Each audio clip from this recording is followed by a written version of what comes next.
하나님 말씀을 봉독하겠습니다. 하나님 말씀은 창세기 16장입니다. 16장 1절부터 6절까지 제가 받들어 읽겠습니다. 창세기 16장입니다. 16장 1절부터 6절까지 받들어 읽겠습니다.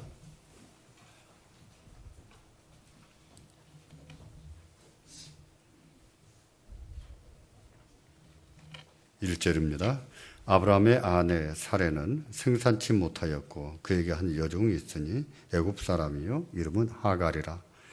사레가 아브라함에게 이르되 여호와께서 나의 생산을 허락지 아니하셨으니 원컨대 나의 여종과 동침하라. 내가 혹 그로 말미암아 자녀를 얻을까 하노라 하매 아브라함이 사레의 말을 들으니라.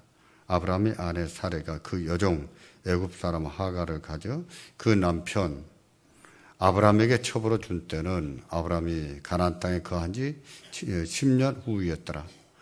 아브라함이 하갈과 동침하였더니 하갈이 잉태하여 그가 자기의 잉태함을 깨닫고 그 여주인을 멸시한지라. 사레가 아브라함에게 이르되 나의 받는 욕은 당신이 받아야 옳도다. 내가 나의 여종을 당신의 품에 두었거늘 그가 자기의 잉태함을 깨닫고 나를 멸시하니 당신과 나 사이에 여호와께서 판단하시기를 원하노라. 아브라함이 사레에게 이르시되 그대의 여종은 그대의 수중에 있으니 그대의 눈에 좋은 대로 그에게 행하라 하며 사레가 하갈을 학대하였더니 하갈이 사레 앞에서 도망하였더라. 아멘. 오늘도 아브라함에 대한 설교입니다. 그동안에 아브라함에 대한 설교를 듣다 보니 자연스럽게 아브라함이 중심 인물이 됐지요. 그렇다고 해서 아브라함의 무용담에 대해서 말하고 있는 것은 아닙니다. 아브라함에 대한 설교는 하나님의 나라, 그 교회에 대한 설교입니다. 교회가 무엇인지, 또 세상에서 어떤 존재인지, 어떤 믿음으로 세워야 되는지에 대한 설교입니다. 그리고 그 가운데서 하나님께서 아브라함을 어떻게 자라게 하시는지에 대한 설교입니다. 믿음이 없는 사람 아브라함, 미숙한 사람 아브라함, 그런 아브라함을 하나님이 어떻게 믿음 있게 하시고 어떻게 자라게 하시고 또 어떻게 하나님 나라를 세우게 하시는가에 대한 설교입니다. 그동안 아브라함에 대해서 우리가 상고하면서 그의 믿음이 롤러코스터를 타고 있는 것을 보았을 것입니다. 어떤 때는 우리가 감히 흉내낼 수 없는 믿음으로 순종을 했는가 하면, 어떤 때는 불신자만도 못한 모습을 보기도 했습니다. 하나님께서 내가 네게 지시할 땅으로 가라고 하셨을 때 그나 갈 바를 알지 못했지만 갔다고 했습니다. 사전에 정탐을 해본 것도 아니고 거기에 대한 지식이 있는 것도 정보가 있는 것도 아닙니다. 이제 하나님을 믿는 믿음으로 순종해서 간 것입니다. 그 믿음은 굉장한 믿음입니다. 창세기 15장에서 말하는 믿음과 비교해 볼 때 조금 더 손색이 없는 대단한 믿음이에요. 그런 아브라함이었는데 그가 애굽에 내려갔을 때는 자기 한 목숨을 살겠다고 아내를 누구라고 말하게 했습니다. 그렇게 해서 아내를 뺏길 수 있다는 사실도 충분히 예측이 됐어요. 아내를 뺏긴 한이 있어도 자기는 살아야겠다고 생각을 한 것이죠. 그래서 남편으로서 할 짓이 아닙니다. 불신자라도 그렇게 하지는 않습니다. 그 일로 얼마나 수모를 당했습니까? 그 믿음 좋은 분이 어떻게 또 이렇게 믿음이 없는 사람처럼 비겁하게 행동을 했는지 이해가 안 됩니다. 그런가 하면 자기 조카 롯이 메소포타미아 동맹군에게 잡혀갔을 때는 318명밖에 안 되는 자기 식솔들을 이끌고 와서 구출해 왔습니다. 숫자로 보나 무기로 보나 상대가 되지 않았습니다. 그럼에도 불구하고 믿음을 가지고 용감하게 싸웠고 구출해 왔습니다. 그것은 칭찬을 받을 만한 믿음이지요. 그렇게 한 지 얼마 되지 않아서 또 하나님이 자식을 안 주셨다고 또 낙심을 하는 거예요. 낙심을 하고 후계자도 정해놨습니다. 양자도 다 찍어놨어요. 하나님께도 따져 물었습니다. 하나님이 안 주셨잖아요. 안 주셔서 저는 후계자도 다 이미 정해놨습니다. 책임을 하나님께 물은 거죠. 또 그러자 하나님께서 그런 아브라함에게 아브라함아 내가 너에게 자손을 줄 것이다. 그렇게 말씀하시죠. 언제 그랬느냐 하는 식으로 금방 또 그 말씀을 믿어요. 참 순진한 양반이에요. 하나님이 말씀하시니까 또 그 말씀을 믿습니다. 근데 하나님은 그 믿음을 귀하게 보셨죠. 그 믿음을 보시고 그 믿음을 아브라함의 무엇으로 여겼다고요? 의로 여기셨다. 그랬습니다. 그렇게 귀한 믿음이었습니다. 여러분께서는 이런 아브라함이 이해가 되십니까? 어떻게 그렇게 믿음이 좋다고, 어떻게 그렇게 믿음이 없어질 수 있는지 이해되십니까? 우리라면 몰라도 명색이 믿음의 조상인데 아브라함인데 어떻게 아브라함이 그럴 수 있는지 아브라함이 이해가 되시나요?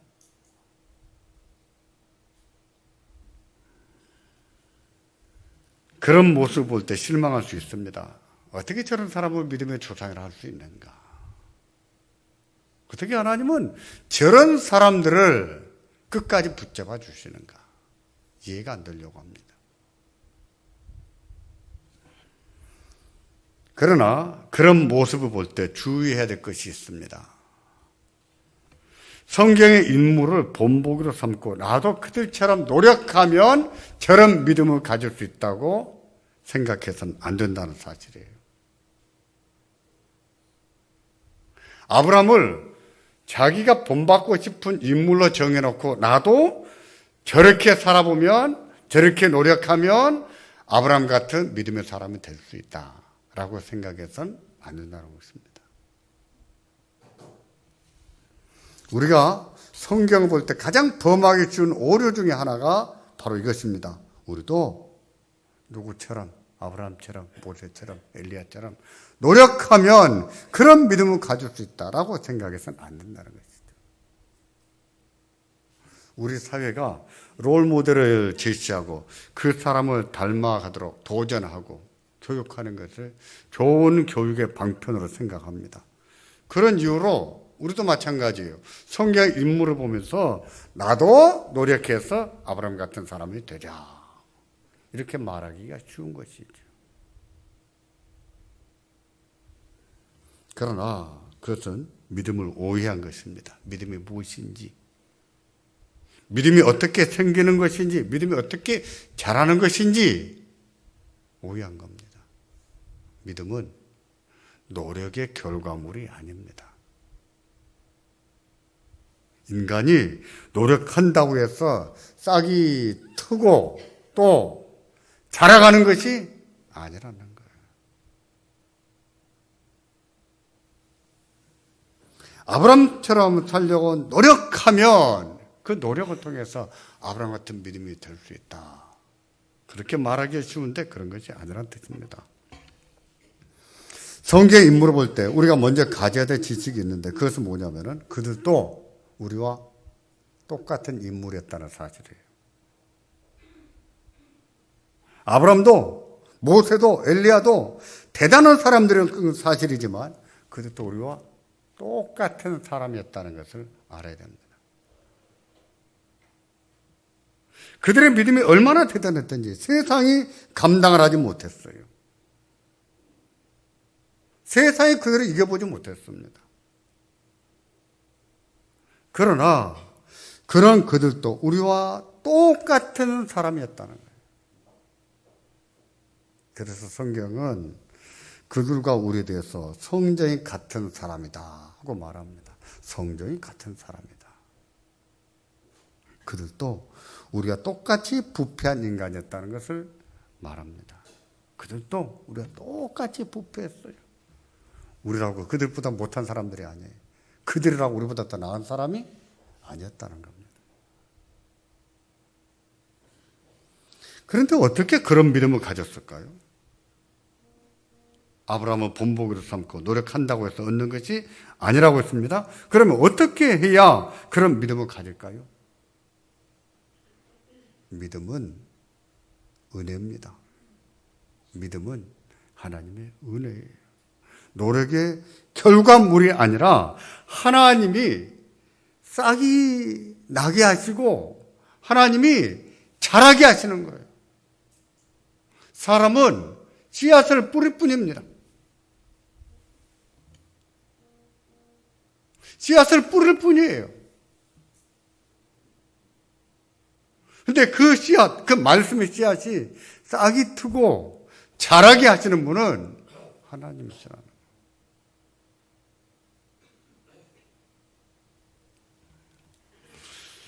그런 이유로 선지자들이나 사도들은 믿음으로 살아라, 믿음으로 행하라 이렇게 말했을지라도 항상 하나님이 자라게 하신다는 사실을 인식하고 있었어요.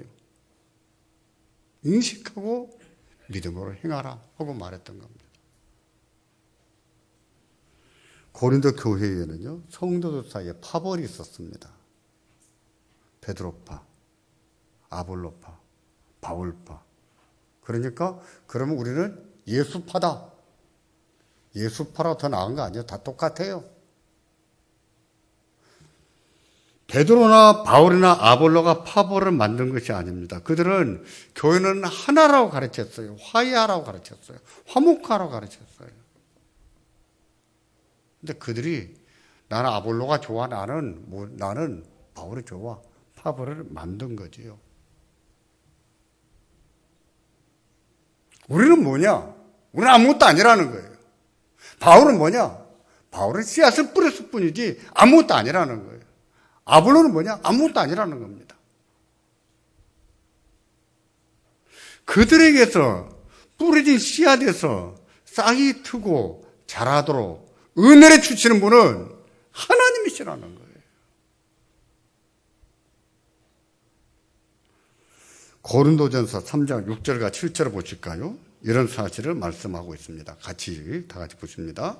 나는 심었고 아볼로는 물어주었는데 오직 하나님은 자라게 하셨나니 그런지 심는이나 물 주는 이는 아무것도 아니로되 오직 자라게 하시는 하나님 뿐이니라. 나는 심었고 누굴까요? 바울입니다. 아볼로는 물을 주었을 때 심고 물을 주었다는 것은 씨앗을 뿌렸다. 하나님 말씀을 전하고 가르쳤다는 뜻입니다. 그런데 씨앗을 뿌리고 가르치는 사람은 아무것도 아니라는 거예요. 말씀을 전했다고 다 믿습니까? 말씀을 가르쳤다고 다 자라갑니까? 그렇지 않습니다.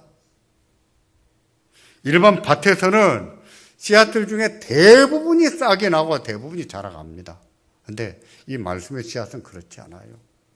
말씀의 씨앗은 뿌려도 생각보다 자라지가 않습니다. 그래서 하는 말입니다. 뿌리는 자나 물을 주는 자는 아무것도 아니래. 아무것도 아니고 오직 이것을 자라게 하시는 분은 누구시라고요? 하나님이시라 했습니다. 믿으시기 바랍니다. 말씀을 통해서 싹이 트게 하시고 이것이 자라게 하시고 꽃을 피게 하시고 열매를 맺게 하시는 분은 하나님이십니다. 하나님이세요.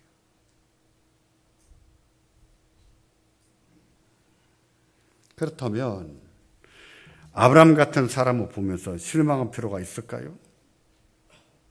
어떻게 믿음이 저 모양일까? 비난할 필요가 있을까요? 어떻게 믿음이 저것밖에 안 될까? 조롱할 필요가 있을까요?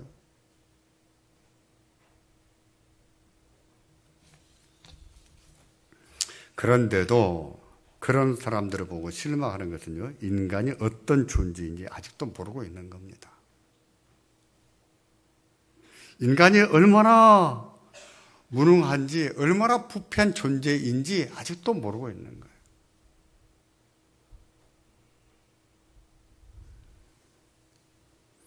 우리가 아브라함을 보면서 두 가지를 생각해야 됩니다. 두 가지. 하나는 아브라함의 모습을 보면서 우리의 모습을 봐야 돼요. 아브라함을 비난할 것이 아니라 실망할 것이 아니라 아브라함 볼 때 자기 모습을 봐야 됩니다. 우리도 그럴 수 있다는 거.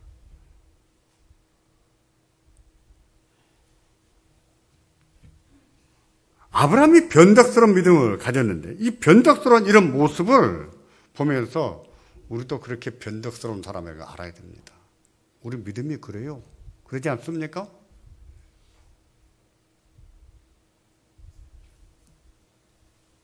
우리가 아브라함을 보면서 생각해야 돼. 또 하나는 뭐냐면은 그런 아브라함을 보면서 하나님을 생각해야 됩니다. 그런 아브라함을 결코 포기하지 않으시는 하나님. 그런 아브라함을 끝까지 붙들어 주시는 하나님. 그런 아브라함이 어디를 가든지 항상 함께 하시는 하나님. 하나님께 주목을 해야 됩니다. 인간이 얼마나 훌륭했는가를 주목할 것이 아니라 그런 부패한 인간을 이렇게 변화시키시고 이렇게 자라가게 만드시는 하나님을 주목해야 되는 거예요. 하나님이 위대하세요. 사람이 위대한 것이 아닙니다. 그렇게 부패한 인간을 변화시키시고 사람답게 만드시는 하나님이 위대하세요. 하나님을 주목해야 됩니다.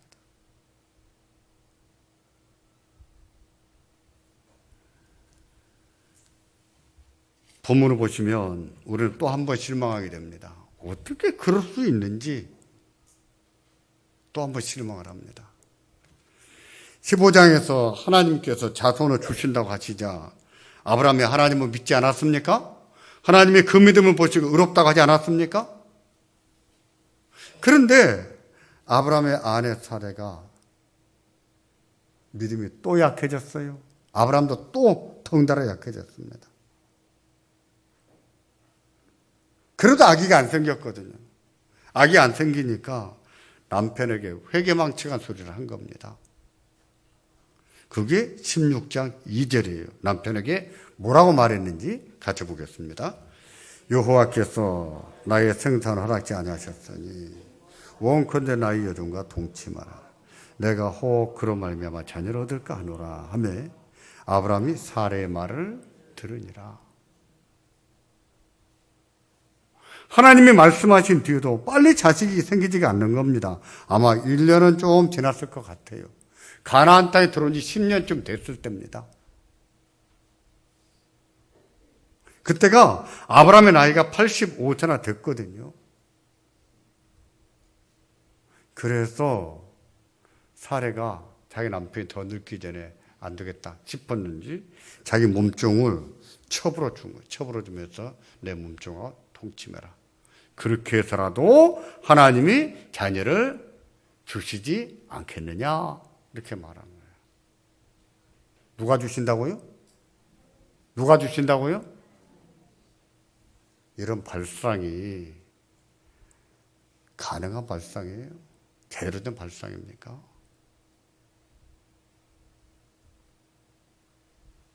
그래서 자식은 낳겠지요. 낳는다고 해서 하나님이 기뻐하시는, 하나님이 뜻하시는 방식일까요?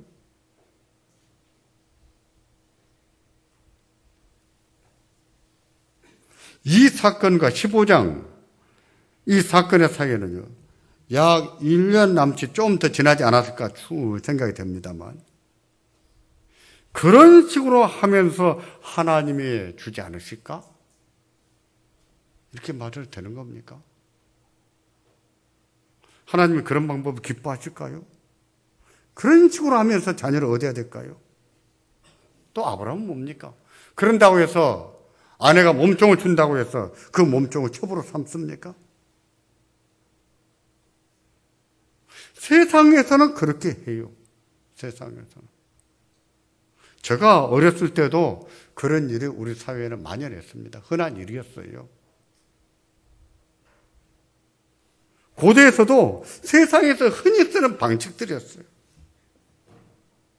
그렇다고 해서 믿음의 사람이 그렇게 해도 될까요?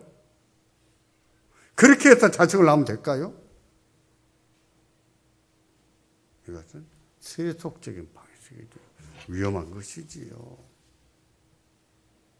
그것은 하나님에 대한 불신입니다. 하나님에 대한 불신이에요. 언약에 대한 불신이에요. 하나님을 못 믿는 것이고 하나님과 맺은 언약을 불신하는 것이죠. 그것은 하나님 백성답게 살기를 포기한 것이죠. 자기는 하나님이 혹시 주실지 어떻게 알겠느냐? 하나님을 끌어들였지만 그것은 하나님 백성으로 살기를 포기한 것이죠. 교회도 마찬가지입니다. 교회도 그런 거예요. 교회가 하나님 말씀을 포기하고 세상적인 방식들, 이교도들이 쓰는 방식들, 그것을 자꾸 끌어들이는 것은 그거는 하나님의 교회이기를 포기하는 겁니다. 하나님 백성으로 살기를 포기하는 겁니다. 그런 가정이 평안할까요? 평안하겠습니까? 평안할 리가 없지요. 절대로 평안할 리가 없지요.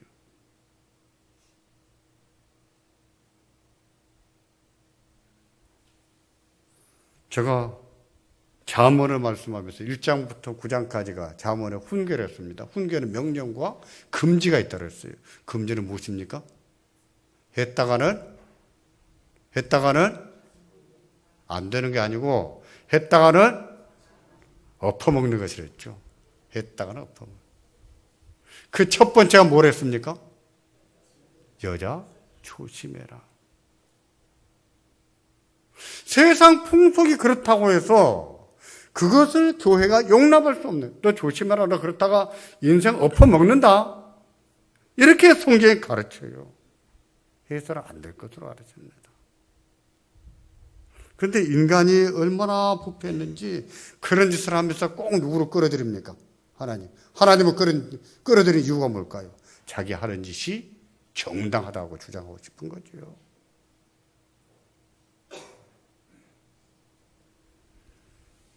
아브라함의 가정을 보십시오. 평안할 리가 없습니다. 사라가 아브라함에게 쳐불어준 여종의 이름이 하갈이었습니다. 하갈이 자기가 임신된 것을 알고 내가 벼슬했구나 생각해서 그때부터 자기 주인을 멸시하기 시작하는 거예요.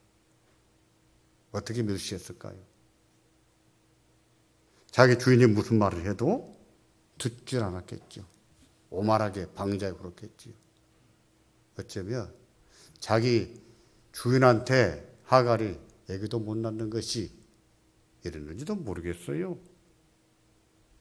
얼마나 멸시를 했는지 사라가 열을 받았습니다. 열이 얼마나 뻗쳤는지 원망할 데가 없어요. 이런 경우 누구한테 원망합니까? 남편이에요. 남편한테. 내가 당신한테 몸종을 줬는데 전현이 아기를 갖더니 나를 이렇게 멸시한다. 이 책임이다. 이러고 나온 거예요. 보세요. 가정이 평안합니까?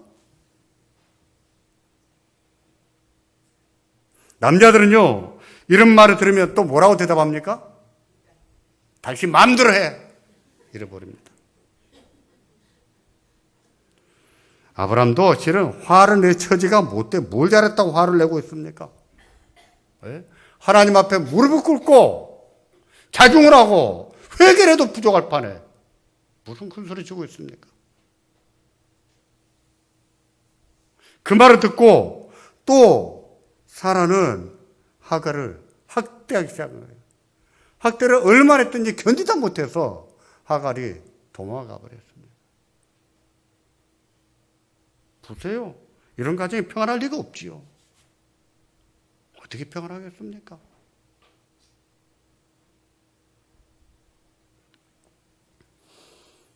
교회도 마찬가지입니다. 교회가 명색이 이 땅에 존재하는 하나님의 나라인데 세속적이고 이교도적인 이런 방식들을 받아들이면 교회도 그 꼴 나는 거예요. 분란이 납니다. 불란한 교회가 얼마나 많습니까? 평안한 교회가 별로 없어요. 왜 그런가를 봐야 됩니다. 하나님은 그런 교회를 가만히 두시겠습니까? 징계가 있습니다. 반드시 징계하세요. 그런 사실을 보면 인간이 얼마나 부패하고 얼마나 악한지를 엿볼 수가 있지요. 사라도 부패할 대로 부패한 인간이었고 아내가 제안한다고 해서 아내의 몸종을 첩으로 받아들인 아브라함도 부패할도록 부패한 인간이었어요. 구원받을 여지가 없는 인간이었어요.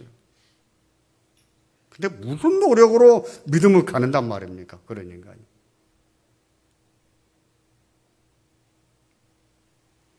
우리는 어떻게 했습니까? 우리는 그러지 않을까요? 우리는 부패했어도 아브라함만큼은 안 부패했을까요? 아브라함보다 좀 더 나을까요? 그렇지 않습니다.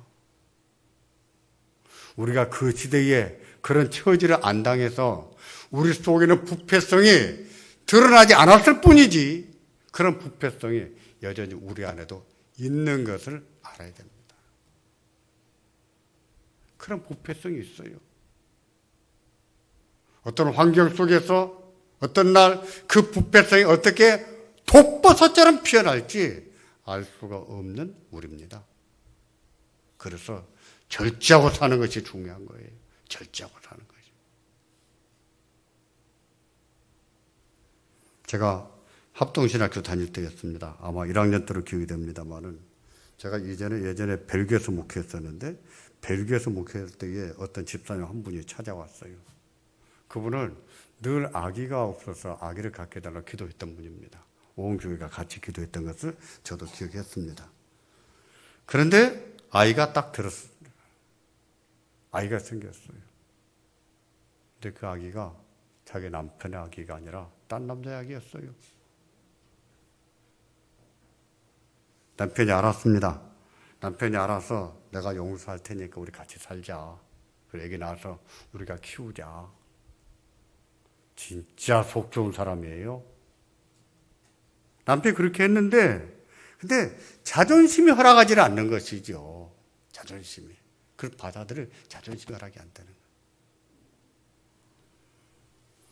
그래서 한국에 나왔다가 저를 찾아온 거예요. 찾아와서 이렇게 말했습니다. 전도사님, 제가 아기가 없어서 하나님 앞에 아기 주시라고 기도한 거 아시지요? 예, 알지요. 제가 르마이마에서 아기를 가졌습니다. 근데요, 제 남편과 나 사이에 아이를 갖지 못함으로 하나님이 이런 방법으로 아기를 주신 것은 아닐까요?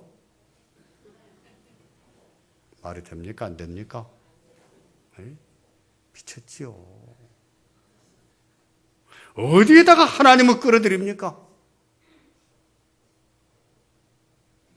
자기들이 불륜을 저지르고 하나님 앞에 무서운 죄를 지어놓고 벌 받을 것은 생각 안 하고 어떻게 하면 자존심을 세울까? 생각 끝에 고안해 낸 말이, 하나님이 이런 방식으로 자녀를 주신 것은 아닐까요? 하나님 무서운 것을 모르는 것입니다. 인간이 이렇게 부패한 존재예요. 우리가 얼마나 부패했는지 인정을 안 하고 살려고 합니다만, 우리 속에는 그런 부패성이 있는 거예요. 그래서 갈 자리도 가려서 가야 되는 것이고, 사람 만나는 것도 가려야 되는 것이고, 절제하고 사는 법 배워야 돼요.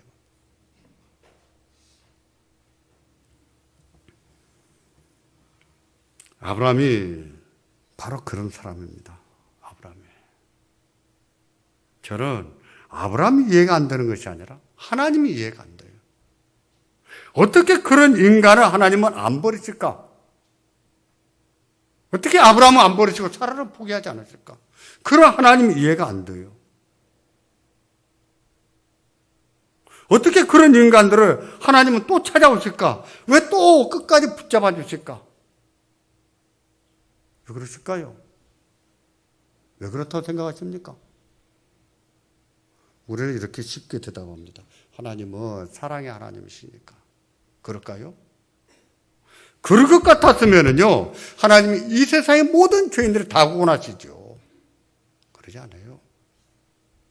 하나님은 사랑의 하나님이시니까 그건 50분짜리 대답이에요. 그럼 왜 그럴까요? 왜 그런 아브라함을 포기하지 않으시고 버리지 않으시고 또 찾아오시고 또 다시 약속을 하시고 결국 그 약속을 이루어주실까요? 왜 그러실까요? 언약 때문입니다. 언약 때문이에요. 하나님이 주신 언약 때문에 하나님은 포기하지 않았습니다. 언약의 피로 세우신 언약이기 때문에 하나님은 포기하지 않았습니다. 예수 그리스도의 십자가의 피가 그런 거예요. 언약의 피입니다. 하나님으로 하여금 우리에게 그 언약이 진실하게 충실히 지키게 하시는 거예요.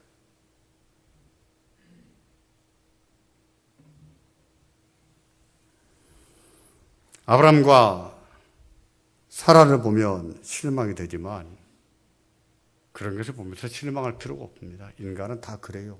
인간은 다 그렇습니다. 오히려 그런 모습을 보면서 우리 안에도 그런 부패성이 있다는 사실을 다시 한번 깨달아야 됩니다. 알아야 돼요. 내가 저렇게 되지는 않았지만 내 속에도 그런 것이 있다 하는 것을 인정하고 살아야 돼요. 뿐만 아니라 그런 우리들을 하나님이 구원하셨다는 사실을 생각해야 됩니다. 그런 우리를 버리지 아니하시고 끝까지 지키시고 끝까지 구원해 내시는데 그것은 무엇 때문입니까? 언약 때문입니다. 언약의 피, 예수 그리스도의 피 흘리심으로 맺은 그 언약 때문이에요. 오늘 또 그 하나님이 여러분을 지키시는 것을 믿으시기 바랍니다. 그 하나님을 주목하시고 하나님을 바라보고 사는 우리가 되기를 주의 이름으로 축원합니다. 기도하겠습니다.